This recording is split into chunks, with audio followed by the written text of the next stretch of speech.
ગુજરાતમાં કેટલીય વાર આગની ઘટના અને બ્લાસ્ટની ઘટનાઓ સામે આવી રહી છે। ગુજરાતની બે મેઇન સિટી અંકલેશ્વર અને ભરૂચ આ બંને સિટીઝમાં કેટલીય જીઆઈડીસી અને કંપનીઝ આવેલી છે, જેના કારણે આ બંને સિટીઝમાંથી આગ લાગવાની ઘટના અને બ્લાસ્ટની ઘટના સામે આવતી હોય છે, જેના કારણે ભોગવવું જે મજૂરો છે જે કામ કરી રહ્યા છે તેઓને પડી રહ્યું છે। એવી જ ઘટના સામે આવી છે અંકલેશ્વરમાંથી કે જેમાં ડેટોક્સ ઇન્ડિયા કંપનીમાં વેલ્ડિંગ સમયે બ્લાસ્ટ થતા 4 કામદારોના કરુણ મોત નીપજ્યા છે। ત્યારે પરિવારજનોના આક્રંદથી વાતાવરણ અત્યારે ગમગીન બની ગયું છે। નમસ્કાર, આપ જોઈ રહ્યા છો લાઈવ 24 ન્યૂઝ। હું છું આપની સાથે નિધિ।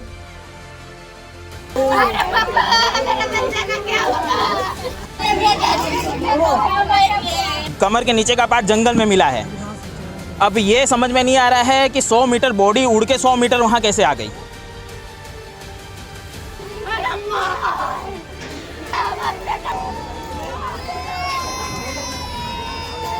लोगों को समझ में आ रहा है। न्याय आपो, न्याय आपो, न्याय आपो, न्याय आपो।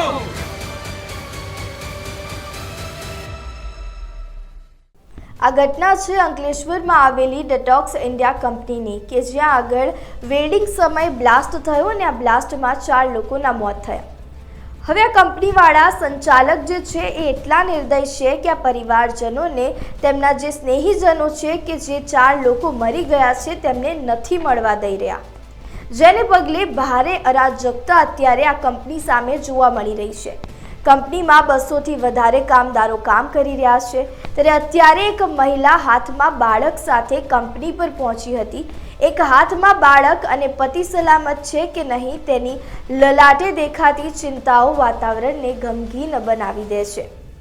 કોણ કોને સાંત્વના આપે તેવા દ્રશ્યો અત્યારે કંપની સામે જોવા મળી રહ્યા છે, કારણ કે બધાના પરિવારજનો અત્યારે કંપનીના અંદર છે। કોઈને નથી ખબર કે 4 વ્યક્તિમાંથી તેમનું પરિજન છે કે કોઈ બીજું છે। ત્યારે આ ઘટના એટલી ગંભીર હતી કે મોતને ભેટેલા કામદારો મૃતદેહ ઓળખવો પરિવારજનો માટે અત્યારે મુશ્કેલ બની રહ્યો છે। અંકલેશ્વર ઔદ્યોગિક વસાહતમાં સૌથી મોટી વસાહત છે। જિલ્લાનું વહીવટી તંત્ર હવે આ ઘટનાથી દોડતું થઈ ગયું છે। સેફટી વિભાગના અધિકારીએ ટેન્કમાં કેમિકલની તપાસ કરી રહ્યા છે।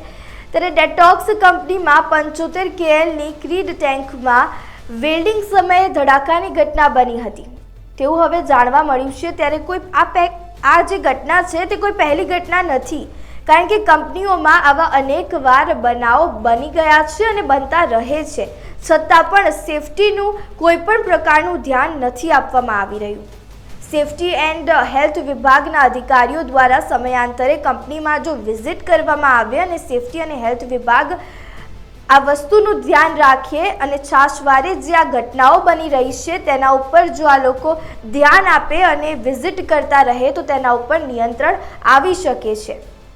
પરંતુ હાલ તાત્કાલિક અસરથી ડેટોક્સ કંપનીને ક્લોઝર આપી દેવામાં આવી છે અને સમગ્ર મામલાની તપાસ હાથ ધરવામાં આવી છે। પરંતુ અહીંયા સવાલ એ પણ ઊભા થાય છે કે ભરૂચ અને અંકલેશ્વર આ બંને જીઆઈડીસીનો હબ ગણાય છે, તો પણ કેમ સેફટી અને હેલ્થ વિભાગ દ્વારા કોઈ પણ પ્રકારના પગલાં નથી લેવામાં આવતા? કારણ કે જે મજૂરો આ કંપનીઓમાં કામ કરી રહ્યા છે તેમની કેમિકલથી તેમની હેલ્થ ઉપર પણ અસર પડે છે અને આવા જે ઘટનાઓ બને છે, જે આગની ઘટનાઓ બને છે, બ્લાસ્ટની ઘટનાઓ બને છે, તેના કારણે તેમની સેફટી ઉપર પણ આવી પહોંચે છે, કારણ કે તેઓ પોતાના પરિવાર માટે કામ કરવા જતા હોય છે।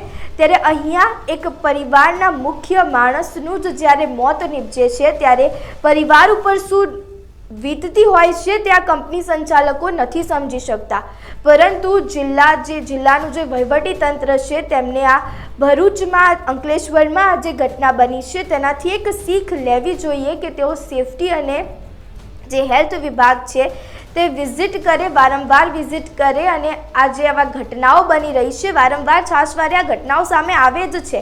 હમણાં જ એક ભરૂચની ઘટના સામે આવી, એના પહેલાં પણ ભરૂચની અંકલેશ્વરની ઘટનાઓ સામે આવતી હતી।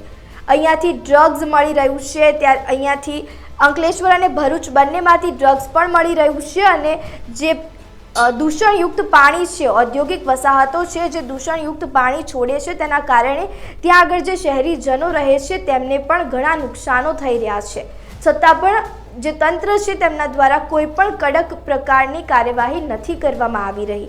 ત્યારે અહીંયા ઘણા સવાલો ઊભા તો થાય છે, પરંતુ ઔદ્યોગિક આ જે વસાહતો છે તેમને કઈ રીતે નિયંત્રણમાં લાવશે અને સેફ્ટી એન્ડ હેલ્થ વિભાગ કયા પ્રકારની આગળ કાર્યવાહી કરશે તે હવે જોવાનું રહ્યું।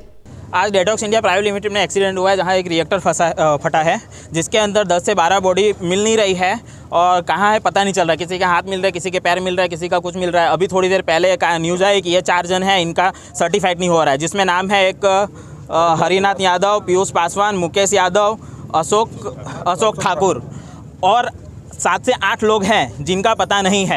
मैनेजमेंट आके यहाँ पे कुछ बता नहीं रही है, कुछ बोल नहीं रही है। ये एक्सीडेंट 11:30-12 बजे के बीच हुआ है।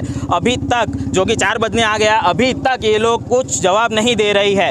इनकी नीयत क्या है हमें कुछ समझ नहीं आ रही है। बॉडी यहाँ से वहाँ, एक बॉडी जंगल में मिली है, कमर के नीचे का पार्ट जंगल में मिला है। अब ये समझ में नहीं आ रहा है कि 100 मीटर बॉडी उड़ के 100 मीटर वहाँ कैसे आ गई, 100 मीटर दूर की दूरी पे कैसे पहुंच गई। इसका मतलब यहाँ की कंपनी बॉडी को छुपाने की कोशिश कर रही है, यहाँ उधर इधर कर रही है। कुछ जिनके रिलेटिव है वो आके खड़े हैं, जिनके रिलेटिव नहीं है उनका क्या, उनका तो कुछ अता पता ही नहीं चलेगा और ये लोग धीरे धीरे छुपा देंगे। इनको हम बोल के थक गए कि आओ हमें बताओ। गेट बंद करके रखी है, पुलिस यहाँ खड़ा करके रखी है, हम लोगों को अंदर जाने नहीं दे रही है। ना तो कोई कंपनी का रिस्पॉन्सिबल पर्सन आके हमसे बात कर रहा है। हमने बोला कि आके बात करो, हमें बताओ, लेकिन कोई जवाब नहीं दे रहे हैं।